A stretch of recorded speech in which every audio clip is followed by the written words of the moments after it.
Mazmur 24 ayat 7 sampai ayatnya ke-10. Angkatlah kepalamu, hai pintu-pintu gerbang, dan terangkatlah kamu, hai pintu-pintu yang berawat-awat, supaya masuk Raja Kemuliaan. Siapakah itu Raja Kemuliaan? Tuhan, jaya dan perkasa, Tuhan perkasa dalam peperangan. Angkatlah kepalamu, hai pintu-pintu gerbang, dan terangkatlah kamu, hai pintu-pintu yang berabad-abad, supaya masuk Raja Kemuliaan. Siapakah dia itu Raja Kemuliaan? Tuhan semesta alam, dialah Raja Kemuliaan. Yesaya 58 ayat 8 sampai 11. Pada waktu itulah terangmu akan merekah seperti fajar, dan lukamu akan pulih dengan segera. Kebenaran menjadi hari barisan depanmu, dan kemuliaan Tuhan barisan belakangmu. Pada waktu itulah engkau akan memanggil, dan Tuhan akan menjawab. Engkau akan berteriak minta tolong, dan Ia akan berkata, ini aku. Apabila engkau tidak lagi mengenakan kuk kepada sesamamu, dan tidak lagi menunjuk orang dengan jari dan memfitnahmu. Apabila engkau menyerahkan kepada orang apa yang kau inginkan sendiri dan memuaskan hati orang yang tertindas, maka terangmu akan terbit dalam gelap, dan kegelapanmu akan seperti rembang tengah hari. Tuhan akan menuntun engkau senantiasa, dan akan memuaskan hatimu di tanah yang kering, dan akan membaharui kekuatanmu. Engkau akan seperti taman yang diairi dengan baik, dan seperti mata air yang tidak pernah mengecewakan. Ulawan ni Apostel ayat 21 sia. Ay nung ngapir rohani bangsoon, nung ngamaol mar binege pinggol ni nasida, nung ditutup nasida asa unang marnida mata nasida, unang marbege pinggol nasida, unang marbinoto rohana sida, unang muba rohana sida, unang terpamalu mau nasida, atong boto hamuma dunga ditongos debata haluaon ontu halak si palebegu tangihon nasida doi asadung di hatahon ibanai laho aka jahudi siani godang do persoalan nasida sama nasida. Lukas 2 ayat 15 sampai 17. Setelah malaikat-malaikat itu meninggalkan mereka dan kembali ke surga, gembala-gembala itu berkata seorang kepada yang lain, marilah kita pergi ke Bethlehem untuk melihat apa yang terjadi di sana, seperti yang diberitahukan Tuhan kepada kita. Lalu mereka cepat-cepat berangkat dan menjumpai Maria dan Yusuf dan bayi itu yang sedang berbaring di dalam palungan. Dan ketika mereka melihatnya, mereka memberitahukan apa yang telah dikatakan kepada mereka tentang anak itu.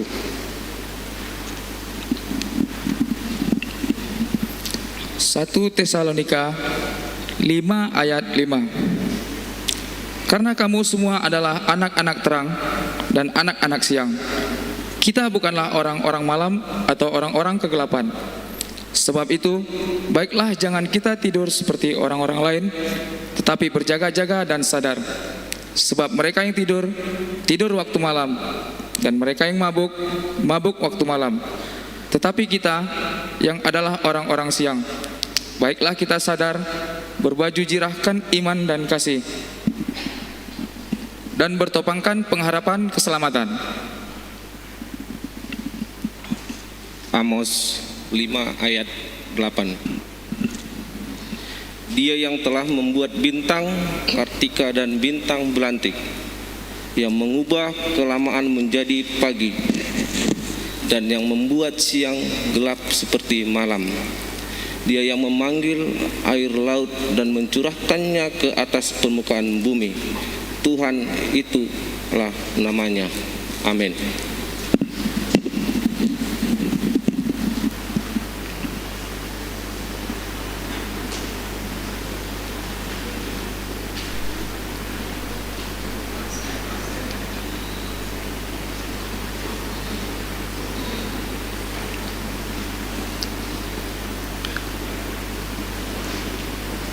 Kita mulai kebaktian kita bernyanyi.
Di dalam nama Allah Bapa dan nama anaknya Tuhan Yesus Kristus dan nama Roh Kudus yang menciptakan langit dan bumi.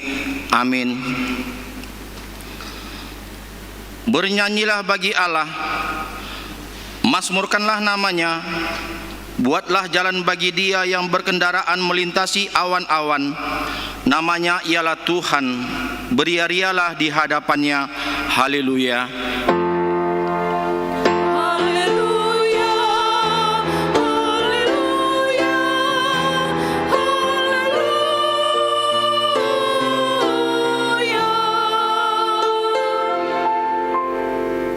Kita berdoa. Ya Allah Bapa kami, dengan segenap jiwa raga kami mengucap syukur dan terima kasih kepadamu karena Engkau telah mengurniakan anak-Mu Tuhan Yesus Kristus yang telah menebus kami dari dosa dan kuasa maut. Kami memohon kepadamu, terangilah hati kami dengan Roh Kudus agar kami mengenal Dia, Raja yang akan datang itu, yang patut disembah oleh seluruh umat manusia. Amin.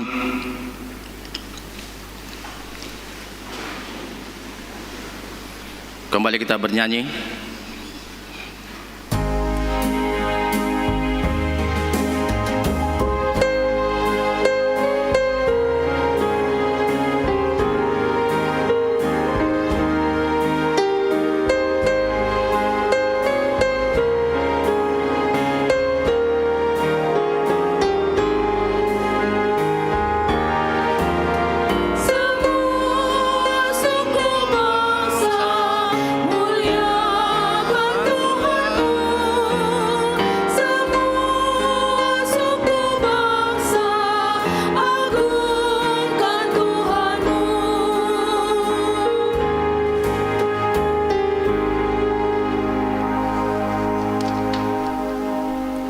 Marilah kita mendengarkan hukum Tuhan pada minggu hari ini, hukum Taurat pertama sampai keempat. Hukum Taurat pertama, Akulah Tuhan Allahmu, Jangan ada padamu Allah lain di hadapanku. Hukum Taurat kedua, jangan perbuat bagimu patung yang menyerupakan apapun yang ada di langit, atau yang ada di bumi, atau yang ada di dalam air di bawah bumi, untuk disembah atau dituruti. Hukum Taurat ketiga, jangan menyebut nama Tuhan Allahmu dengan sembarangan, sebab Tuhan akan menghukum orang yang menyia-nyiakan namanya. Hukum Taurat keempat, ingat dan kuduskanlah hari Sabat. 6 hari lamanya engkau bekerja dan melakukan segala pekerjaanmu. Tetapi hari ketujuh adalah hari Sabat Tuhan Allah. Maka jangan melakukan sesuatu pekerjaan, engkau atau anakmu laki-laki, atau anakmu perempuan, atau hambamu laki-laki, atau hambamu perempuan, atau hewanmu, atau orang asing yang berada di tempat kediamanmu. Sebab pada 6 hari lamanya Tuhan menjadikan langit dan bumi dan segala isinya, dan ia berhenti pada hari yang ketujuh. Itulah sebabnya Tuhan memberkati hari Sabat dan menguduskannya. Marilah kita sama-sama memohon kekuatan Tuhan untuk melakukan hukum Tuhan. Ya Tuhan Allah, kuatkanlah kami untuk melakukan yang sesuai dengan hukum-Mu. Amin. Kembali kita angkat pujian, kita bernyanyi.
Marilah kita merendahkan hati untuk mengaku dosa-dosa kita di hadapan Tuhan.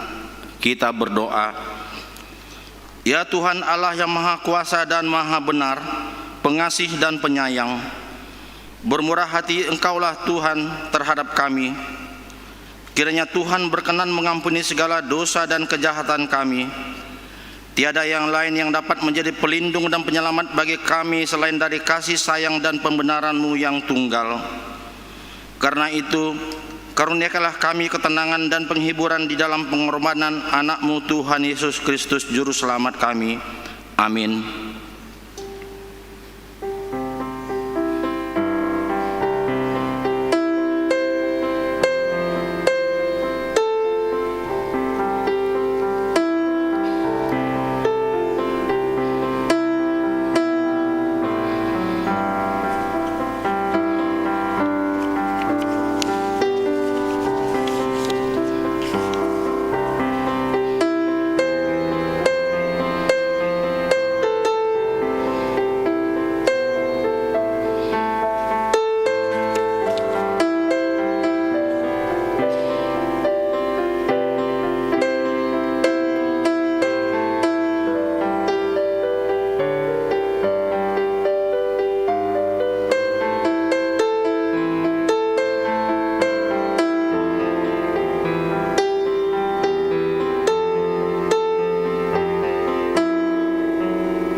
Marilah kita mendengar janji Tuhan tentang pengampunan dosa.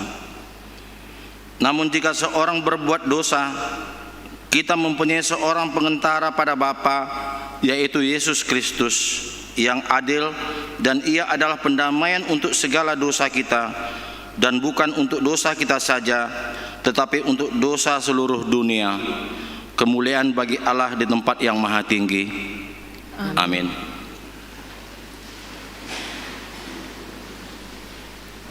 Kembali kita angkat pujian, kita bernyanyi.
Marilah kita mendengarkan firman Tuhan yang ditetapkan untuk kita pada hari Minggu ini, yang tertulis di Roma 16 ayat 25 sampai 27. Kita membacanya secara bergantian.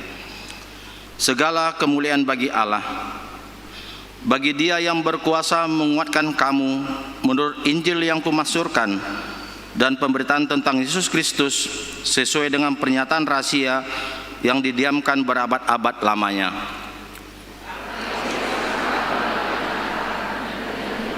Allah yang abadi telah diberitakan oleh kitab-kitab para nabi kepada segala bangsa untuk membimbing mereka kepada ketaatan iman. Bagi Dia satu-satunya Allah yang penuh hikmat oleh Yesus Kristus segala kemuliaan sampai selama-lamanya. Amin. Demikian firman Tuhan. Berbahagialah orang yang mendengar firman Allah serta memeliharanya. Amin. Kembali kita bernyanyi.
Marilah kita bersama-sama mengaku iman kepercayaan kita sebagaimana teman-teman seiman di seluruh dunia.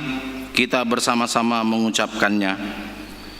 Aku percaya kepada Allah, Bapa yang Maha Kuasa, Khalik langit dan bumi.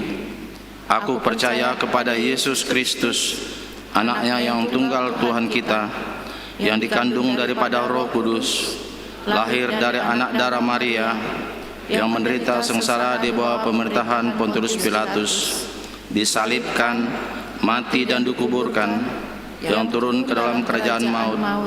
Pada hari yang ketiga, bangkit pula dari antara orang mati, naik ke surga, duduk di sebelah kanan Allah, Bapa yang Maha Kuasa. Dari sana akan datang kelak untuk menghakimi orang yang hidup dan yang mati. Aku percaya kepada Roh Kudus dan adanya satu gereja yang kudus, persekutuan orang kudus, pengampunan dosa, kebangkitan daging, dan hidup yang kekal. Amin.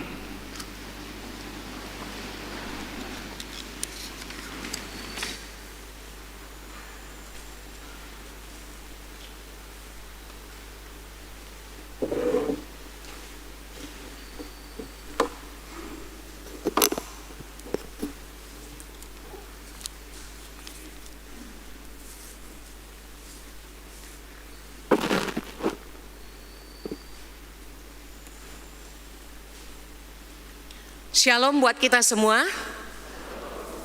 Sejenak kita akan mendengarkan warta jemaat di hari Minggu ini, Advent keempat, tanggal 20 Desember 2020. Kerajaan Mesias yang kokoh selama-lamanya, harajaon nahot rodi saliling nililingna.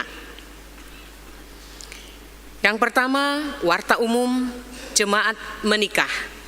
Berita pertama, akan menerima berkat nikah Maidin Sumedi Siagian, putra Bapak F. Siagian almarhum, Ibu N. Borunababan, alamat Jalan Usaha nomor 30 Rintis, Jemaat HKBP Pekanbaru Resort Pekanbaru, dengan Kristina Boru Purba, putri Bapak Dian Rales Purba, Ibu Rizka Boru Sembiring, alamat Pargatotan Kecamatan Panombean Panei Simalungun, Jemaat GKPS Panombean Panei.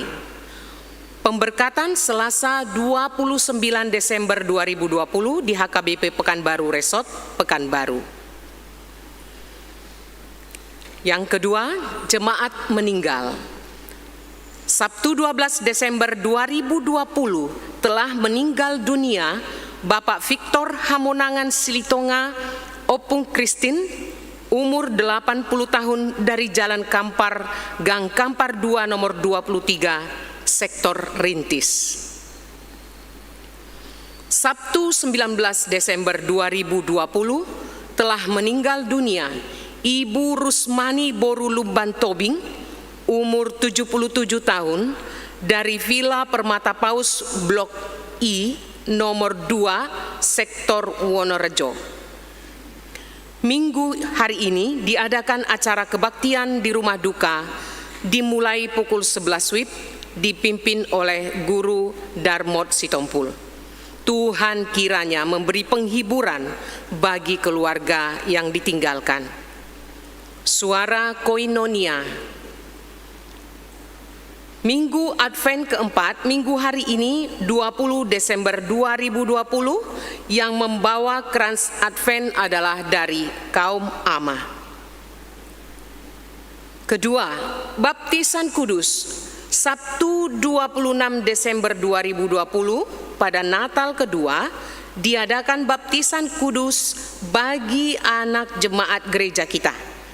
Belajar atau marguru pada hari Senin 21 Desember 2020 bertempat di gereja, dimulai pukul 15 WIB. Bagi jemaat yang anaknya akan dibaptis dapat mendaftar dengan membawa surat pengantar dari situa sektor masing-masing.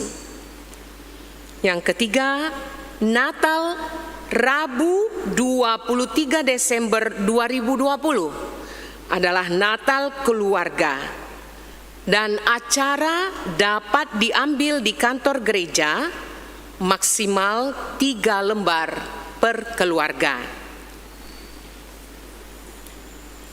Natal umum dan Natal yang pertama tanggal 24 dan 25 Desember 2020.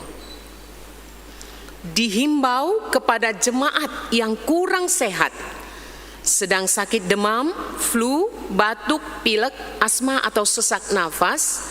Begitu juga bagi yang memiliki penyakit penyerta atau komorbid, diabetes, penyakit gula, penyakit jantung dan hipertensi berat, penyakit paru-paru atau asma, agar dapat mengikuti pelayanan ibadah lewat live streaming, mengingat kapasitas gereja kita hanya untuk 382 orang saja pada setiap kebaktian, dan gereja tidak menyediakan tenda di halaman gereja.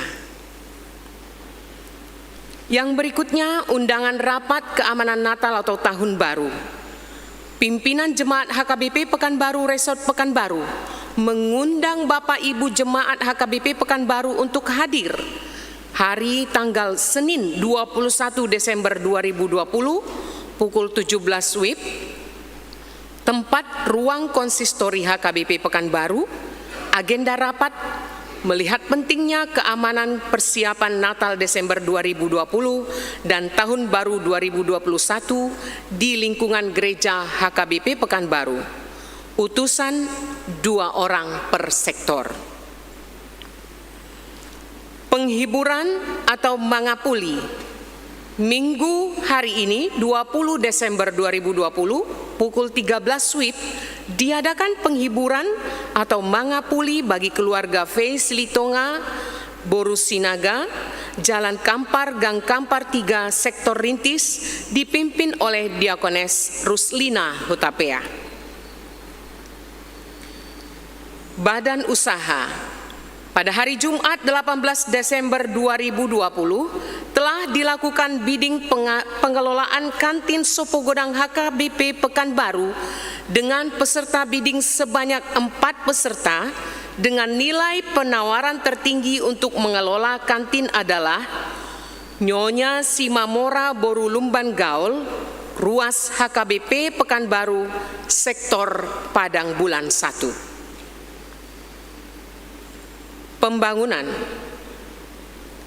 Kami, majelis dan jemaat mengucapkan terima kasih kepada panitia pembangunan yang telah menyelesaikan renovasi tembok pagar kompleks gereja yang di belakang rumah dinas Guru Huria dengan tinggi 2,4 meter, panjang 36 meter, dan pemasangan penerangan 1 tiang dan 4 titik lampu, serta penggantian 10 kup lampu pagar gereja yang rusak, Jalan Mustika dan Jalan Hang Tuah dengan biaya sebesar Rp49.799.726.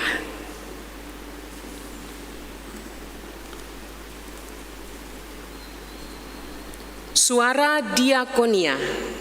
Yang pertama, bingkisan Natal Nama Balu, hari Rabu 23 Desember 2020 diadakan kebaktian untuk penyerahan bingkisan Natal kepada Ama atau Ina Nama Balu bertempat di gereja dimulai pukul 10 WIB. Yang kedua, kita doakan jemaat yang sakit. Dalam perawatan atau pemulihan, Bapak Pendeta Belhem Rimen Sitompul dirawat di rumah Sektor Pekanbaru Tonga. Ibu Nyonya R. Situmorang Situa R. Boru Tampu Bolon di rumah Sektor Arengka Indah. Ibu Nyonya Pasaribu E. Boru Panjaitan di rumah Sektor Pekanbaru Tonga. Angel Grace Pasaribu dirawat di rumah Sektor Pengayoman. Dan kita doakan jemaat yang sakit menahun. Yang pertama, Bapak M. Butar-Butar, Sektor Arengka Indah. Ibu Nyonya Situa Insinyur MH Situmorang R. Boru Simatupang, Sektor Labu Baru. Bapak Ojahan Siahan, Sektor Pintu Angin Sukaterus. Bapak D. Siregar, Sektor Wonorejo. Dan Ibu Tirani Boru Sidabutar dari Sektor Rintis. Demikianlah warta jemaat minggu ini. Tuhan Yesus memberkati. Shalom.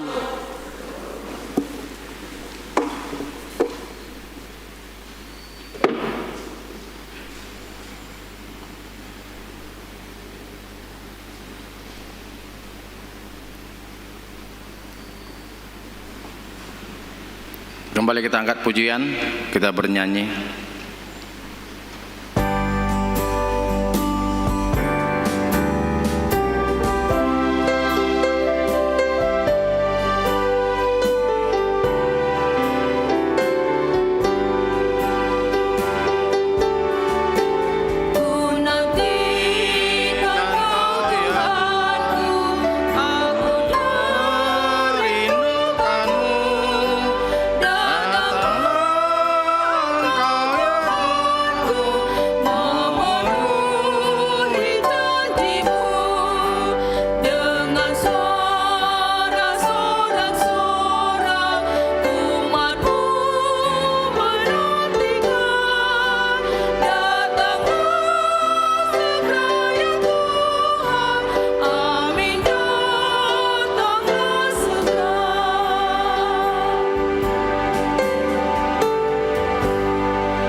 Damai sejahtera Allah yang melampaui segala akal dan pikiran manusia, kiranya memelihara hati dan pikiranmu dalam Kristus Yesus Tuhan kita. Amin. Jemaat yang terkasih dalam nama Tuhan kita Yesus Kristus, mari kita mendengarkan kebenaran firman Tuhan yang menjadi khotbah bagi kita pada minggu hari ini, Minggu Advent yang keempat. Firman Tuhan yang tertulis dalam kitab 2 Samuel pasal yang ke-7 dimulai dari ayat yang pertama sampai ayat yang ke-16. Demikian firman Tuhan. Janji Tuhan mengenai keluarga dan kerajaan Daud. Ketika raja telah menetap di rumahnya dan Tuhan telah mengaruniakan keamanan kepadanya terhadap semua musuhnya di sekeliling, berkatalah raja kepada Nabi Nathan, "Lihatlah, aku ini diam dalam rumah dari kayu aras, padahal tabut Allah diam di bawah tenda." Lalu berkatalah Nathan kepada raja, "Baik, lakukanlah segala sesuatu yang dikandung hatimu, sebab Tuhan menyertai engkau." Tetapi pada malam itu juga datanglah firman Tuhan kepada Nathan demikian, "Pergilah katakanlah kepada hambaku Daud, beginilah firman Tuhan. Masakan engkau yang mendirikan rumah bagiku untuk kudiami? Aku tidak pernah diam dalam rumah sejak aku menuntun orang Israel dari Mesir sampai hari ini. Tetapi aku selalu mengembara dalam kemah sebagai kediaman. Selama aku mengembara bersama-sama seluruh orang Israel, pernahkah aku mengucapkan firman kepada salah seorang hakim orang Israel yang kuperintahkan mengembalakan umatku Israel demikian? Mengapa kamu tidak mendirikan bagiku rumah dari kayu aras? Oleh sebab itu beginilah kau katakan kepada hambaku Daud, beginilah firman Tuhan semesta alam. Akulah yang mengambil engkau dari padang ketika menggiring kambing domba untuk menjadi raja atas umatku Israel. Aku telah menyertai engkau di segala tempat yang kau jalani dan telah melenyapkan segala musuhmu dari depanmu. Aku membuat besar namamu seperti nama orang-orang besar yang ada di bumi. Aku menentukan tempat bagi umatku Israel dan menanamkannya, sehingga ia dapat diam di tempatnya sendiri dengan tidak lagi dikejutkan dan tidak pula ditindas oleh orang-orang lalim seperti dahulu. Sejak aku mengangkat hakim-hakim atas umatku Israel, aku mengaruniakan keamanan kepadamu daripada semua musuhmu. Juga diberitahukan Tuhan kepadamu, Tuhan akan memberikan keturunan kepadamu. Apabila umurmu sudah genap dan engkau telah mendapat perhentian bersama-sama dengan nenek moyangmu, maka aku akan membangkitkan keturunanmu yang kemudian anak kandungmu, dan aku akan mengokohkan kerajaannya. Dialah yang akan mendirikan rumah bagi namaku, dan aku akan mengokohkan tahta kerajaannya untuk selama-lamanya. Aku akan menjadi bapanya, dan ia akan menjadi anakku. Apabila ia melakukan kesalahan, maka aku akan menghukum dia dengan rotan yang dipakai orang dan dengan pukulan yang diberikan anak-anak manusia. Tetapi kasih setiaku tidak akan hilang daripadanya, seperti yang kuhilangkan daripada Saul yang telah kujauhkan dari hadapanmu. Keluarga dan kerajaanmu akan kokoh untuk selama-lamanya di hadapanku.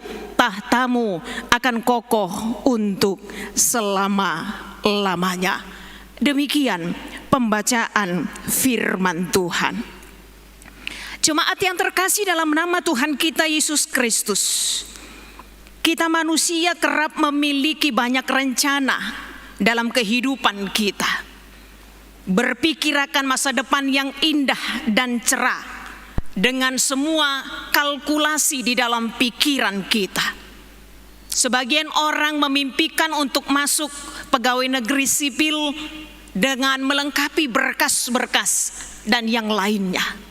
Sebagian orang mengimpikan untuk masuk polisi dengan mengikuti berbagai tes termasuk latihan fisik yang keras, namun akhirnya mereka gagal. Situasi-situasi semacam ini yang akhirnya membuat sebagian orang bisa menyalahkan keadaan, bisa menyalahkan orang lain, bahkan seringkali juga bisa menyalahkan Tuhan di dalam kehidupannya dengan berkata seolah-olah Tuhan tidak peduli dengan rencana baiknya. Tuhan tidak peduli akan kebahagiaan di dalam kehidupannya.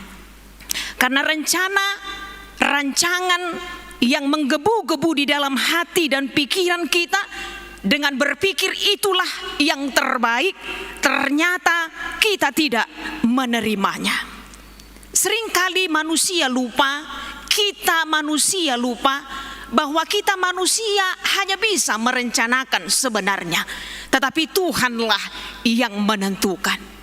Bukankah itu kebenaran firman Tuhan yang mengingatkan kita dalam Amsal pasal 19 ayat yang ke-21, banyaklah rancangan di hati manusia, tetapi keputusan Tuhanlah yang menentukan.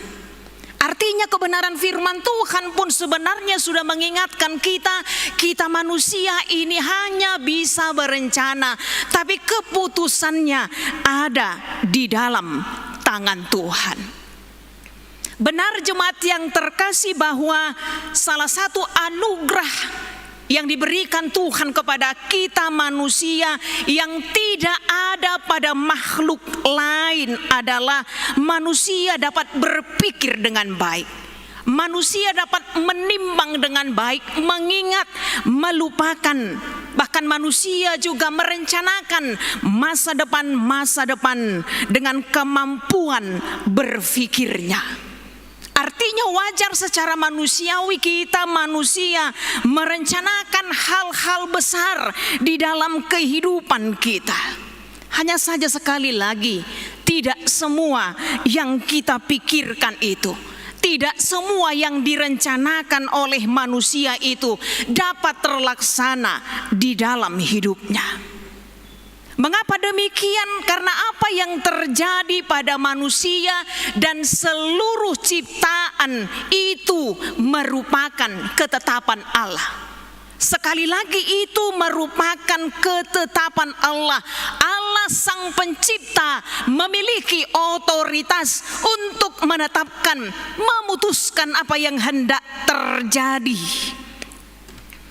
Karena itu kita manusialah yang harus menyadari bahwa hidup kita bukan berpusat pada otonomi kita, tapi hidup kita sesungguhnya berpusat pada Tuhan Sang Pencipta. Sekali lagi, manusia hanya bisa merencanakan, tetapi Tuhanlah yang menentukan. Ada banyak contoh dalam Alkitab, bahkan mungkin dalam kehidupan kita pribadi lepas pribadi, masing-masing bahwa apa yang kita pikirkan baik itu tidak menjadi sesuatu yang terjadi. Nah tapi dinggani di rohat tataringo tu sakap tai, tapi bisa saja bukan itu yang terjadi. Tapi apa yang terjadi bisa saja justru di luar pertimbangan kita, di luar rencana kita, di luar dari apa yang kita pikirkan. Contohnya di dalam Alkitab, kisah dalam Alkitab tentang pendirian Menara Babel. Raja Nimrod begitu brilian memikirkan, berencana dengan segala bahan bangunan terpilih untuk membangun menara yang puncaknya hampir sampai ke langit.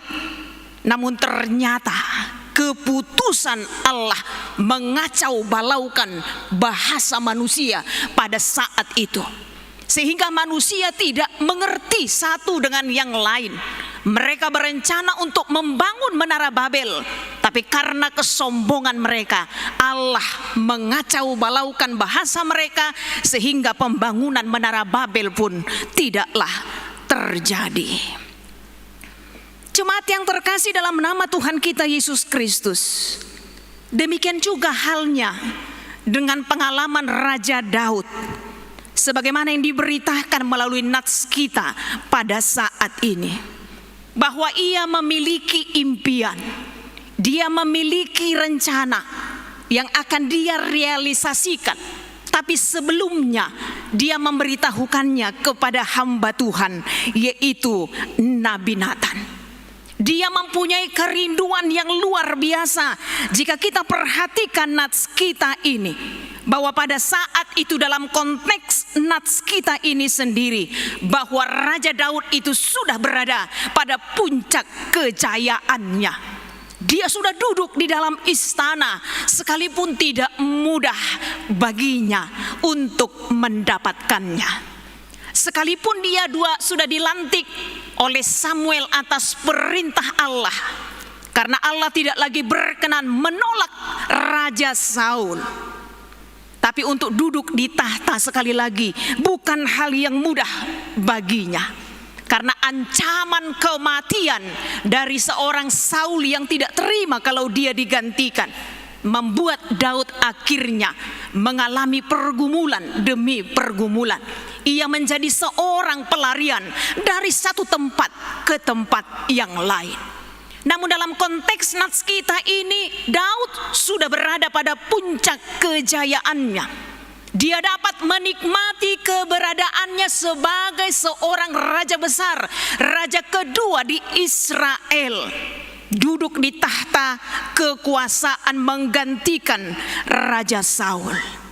Dan kalau kita perhatikan dalam ayat yang pertama dalam nats kita ini, disebutkan di sana bahwa Tuhan telah mengaruniakan keamanan kepadanya terhadap semua musuh-musuhnya di sekeliling.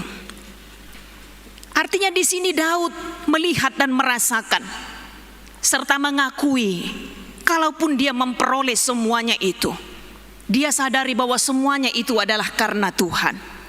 Karena Daud sadar bahwa ia hanyalah seorang gembala, seseorang yang tidak ada apa-apanya sebenarnya. Tapi karena Tuhan dia bisa memperoleh semuanya itu. Punya nama besar, punya kekuasaan yang besar, terkenal, punya fasilitas yang mewah. Bahkan rumahnya dikatakan terbuat dari kayu aras, bahan yang sangat mahal. Bagi sebagian orang, nama besar, kekayaan, fasilitas seringkali menjadi godaan untuk melupakan Tuhan.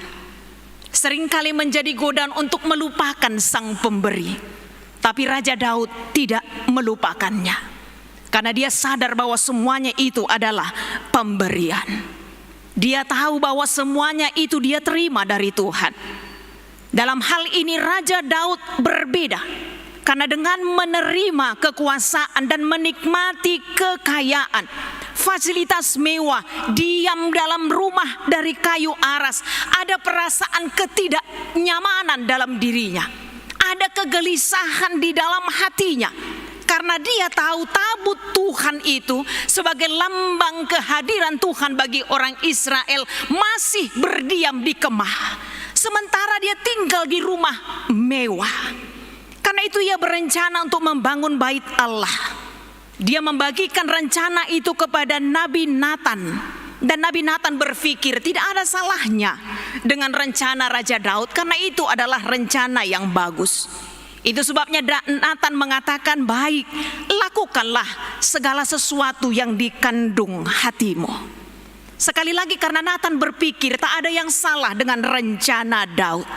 Tapi ternyata pada malam ketika Nabi Nathan berdoa, Allah mengingatkan Nathan untuk disampaikan kepada Daud bahwa bukan pada masa Daud Allah menghendaki pembangunan bait Allah itu dilaksanakan. Sekali lagi tak ada yang salah dengan rencana Daud. Hanya saja Tuhan memiliki rencana yang berbeda. Jemaat yang terkasih, kita pastinya mengingat dengan jelas bagaimana Maria dari sisi kemanusiaannya begitu terkejut menerima rencana Allah melalui malaikat yang memberitahukan bahwa ia akan mengandung, melahirkan seorang anak laki-laki. Dan dalam keterkejutannya Maria bertanya, bagaimanakah hal ini bisa terjadi sedangkan aku belum bersuami? Banyak orang mungkin akan berpikir seperti Maria, termasuk kita, berharap bahwa Tuhan tidak memilih kita untuk rencana masa depan yang tidak kita rencanakan, yang tidak kita pikirkan. Karena kita adalah manusia biasa, banyak dari kita sudah menjadwalkan hidup dan masa depan pada konsep berpikir yang tinggi, berharap apa yang kita pikirkan ketika itu terjadi, itulah yang bisa membuat masa depan kita lebih baik. Tapi ternyata cara Tuhan itu berbeda. Rencana kita belum tentu sesuai dengan rencana Tuhan. Rencana kita belum tentu itu rencana yang dikehendaki oleh Tuhan. Tuhan pasti tahu apa yang dirancangkan Daud adalah berangkat dari ucapan syukurna. Jolma nama boto madok mauliati dosi David sasitongna. Dia bersyukur atas berkat yang diberikannya. Dia mau memberi untuk Tuhan. Dia bertanya kepada hamba Tuhan, tapi bukan itu yang dikehendaki oleh Tuhan. Tapi Daud juga belajar untuk mendengar, belajar untuk mengerti. Nah kiba na jolma dong sakap na Tuhan gak setuju tapi dia memaksakan dirinya, itu pasti akan berakibat tidak baik pada dirinya. Tapi dalam hal ini Daud belajar untuk mendengar Tuhan. Dia belajar untuk mengerti, menerima kenyataan. Melalui Nabi Nathan Allah memberitahukan bahwa belum waktunya. Bukan Daud yang mewujudkan itu, tapi anak kandungnya Salomo nanti. Di masa Salomo lah Allah akhirnya mengizinkan bait Allah itu untuk dibangun. Dan dari pengalaman ini kita belajar untuk melihat bahwa sebesar atau sekecil apapun yang kita rencanakan, yang kita rancangkan dalam kehidupan kita, apa yang kita rancangkan nanti untuk tahun depan, mari belajar untuk meletakkan rencana kita di bawah kehendak Allah. Artinya kehendak Allah lah yang tertinggi, keputusan Allah lah yang terbaik. Yang baik mengikut kita, yang baik menurut kita. Pasti ada yang terbaik yang Tuhan berikan untuk kita. Karena itu kita selalu belajar untuk menerima kenyataan yang terbaik akan kita terima pada waktunya. Dan menerima kebenaran itu pastinya akan mengurangi beban berat dalam kehidupan kita. Sebenarnya bukan itu yang kurencanakan Tuhan, tapi aku belajar menerima, sekalipun itu berbeda dari apa yang kurencanakan, tapi aku percaya ini yang terbaik. Mulubuidu hitam majalui itu yang akan mengurangi beban hidup kita. Terlebih ketika kita mempercayai bahwa rencana Tuhan itu yang terbaik, sekali lagi sekalipun berbeda dengan rencana kita. Karena yang sering kali menyakiti kita sebenarnya bukan kenyataan hidup yang kita hadapi yang berbeda dengan apa yang kita pikirkan. Tapi yang sering kali menyakiti kita justru ekspektasi kita pribadi. Artinya kita ingin memaksakan apa yang kita inginkan, memaksakan apa yang kita kehendaki. Karena dalam hidup di dunia ini, jemaat yang terkasih, kita akan senantiasa bergumul dengan ketidakpastian, impian-impian yang tidak terwujud, atau rencana-rencana yang tidak tercapai selama kita hidup di dunia ini. Tapi ketika kita meletakkan semuanya di dalam kehendak Tuhan, maka akan selalu ada sukacita di tengah-tengah kehidupan kita. Sekalipun bukan pada masa Daud kembali ke nats kita ini, Allah mengizinkan untuk membangun bait suci. Kalau kita perhatikan dari ayat 11 sampai 16, kita melihat tentang janji Tuhan kepada Daud. Daud yang ingin membangun rumah bagi Tuhan untuk menampung tabut Tuhan, lambang kehadiran Tuhan. Tetapi Tuhan mengatakan dialah yang akan membangun rumah, membangun keluarga, keturunan Daud. Bahkan Allah akan mengokohkannya. Kalau kata rumah dalam bahasa Ibrani bayit itu bisa berarti rumah atau keluarga. Dan pengertian ini Tuhan mengatakan kepada Daud bahwa bukan Daud yang akan menegakkan rumah bagi Tuhan, tapi Tuhan akan menegakkan rumah keluarga Daud. Dan dari keturunan Daud itulah Allah membangun bait suci. Dan ini adalah janji yang luas.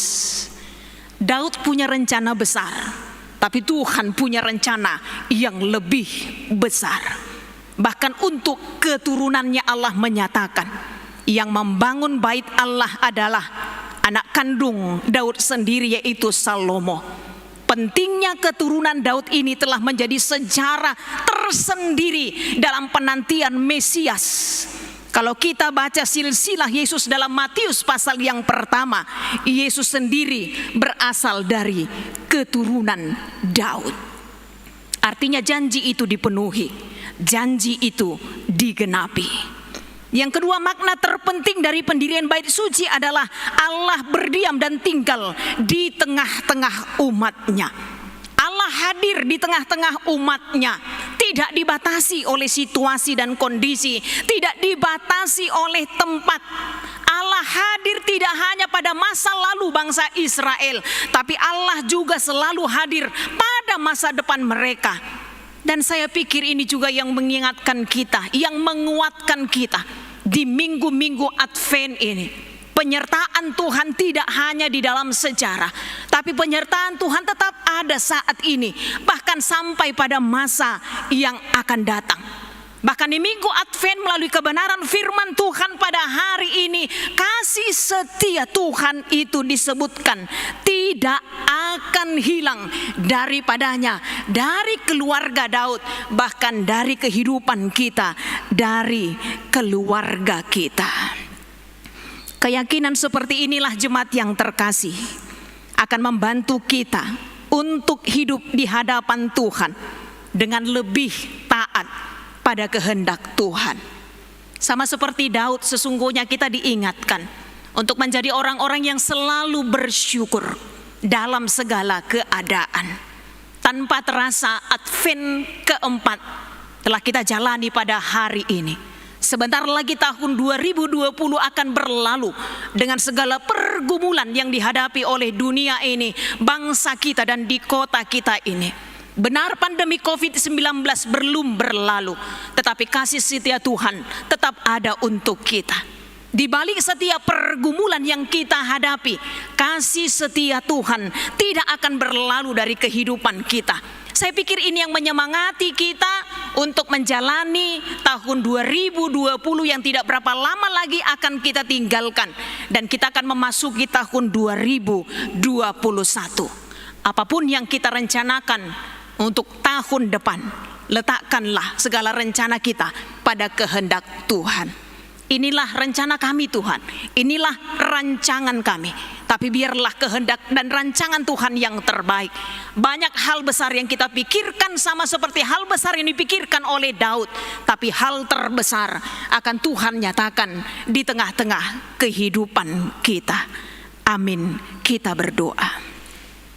Kami bersyukur Bapa di dalam surga atas kebenaran firman Tuhan yang mengingatkan kami akan janji Tuhan yang senantiasa akan Engkau penuhi, baik di tengah-tengah keturunan Daud sebagaimana yang Kau janjikan kepada Raja Daud, bahkan di tengah-tengah kehidupan kami. Apapun yang kami pikirkan dan yang rancangkan dalam kehidupan kami ini, kami mau menyerahkannya kepada kehendak Tuhan, karena kami percaya bahwa keputusan Tuhanlah yang terbaik yang akan Tuhan nyatakan bagi setiap kami, di tengah-tengah keluarga kami, di tengah-tengah bangsa dan negara kami. Karena itu Tuhan, tolonglah kami untuk hidup seturut dengan kehendak Tuhan. Percaya bahwa rancangan Tuhan adalah rancangan yang terbaik, bahkan memberikan masa depan yang penuh harapan. Ampuni kami atas segala dosa dan pelanggaran kami. Hanya dalam kasih Kristus Yesus kami sudah berdoa dan mengucap syukur. Amin.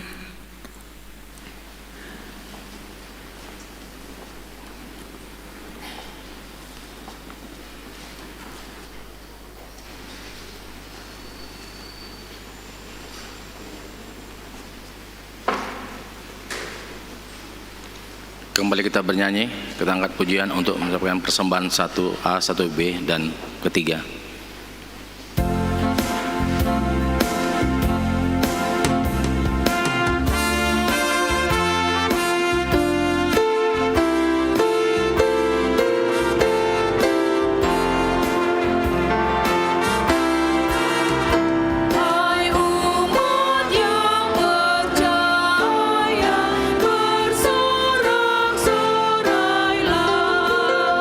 Rajamu sudah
Marilah kita berdoa untuk menyerahkan persembahan kita kepada Tuhan. Ya Allah Bapa kami yang di surga, kami mengaku bahwa Tuhan adalah sumber dari segala karunia yang melimpah dalam kehidupan kami masing-masing. Sebahagian daripada karunia itu kami serahkan kembali sebagai persembahan kepada Tuhan. Terimalah dan berkatilah persembahan umat-Mu ini, agar dapat kami pergunakan untuk pekerjaan dan pelayanan kerajaan Tuhan di dunia ini. Bukalah hati kami untuk mengenal betapa banyak berkat dan karunia yang kami peroleh dari Tuhan, supaya kami senantiasa bersyukur kepadamu di dalam nama Yesus Kristus Tuhan kami. Amin.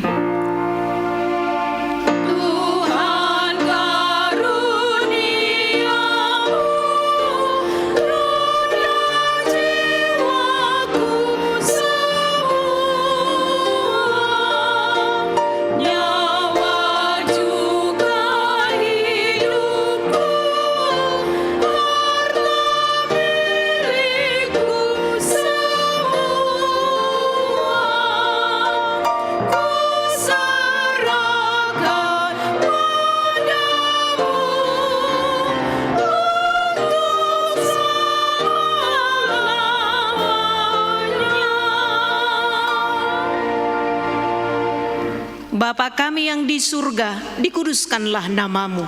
Datanglah kerajaanmu. Jadilah kehendak-Mu di bumi seperti di surga. Berikanlah kami pada hari ini makanan kami yang secukupnya. Dan ampunilah kami akan kesalahan kami, seperti kami juga telah mengampuni orang yang bersalah kepada kami. Dan janganlah membawa kami ke dalam pencobaan, tetapi lepaskanlah kami daripada yang jahat.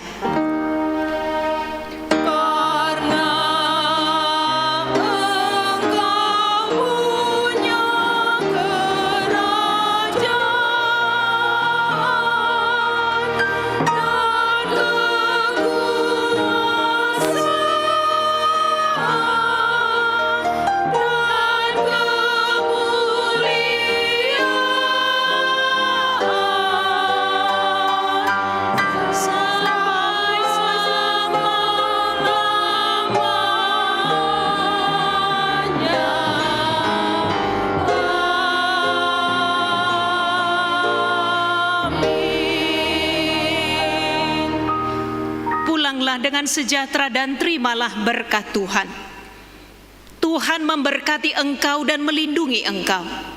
Tuhan menyinari engkau dengan wajah-Nya dan memberi engkau kasih karunia. Tuhan menghadapkan wajah-Nya kepadamu dan memberi engkau damai sejahtera. Amin.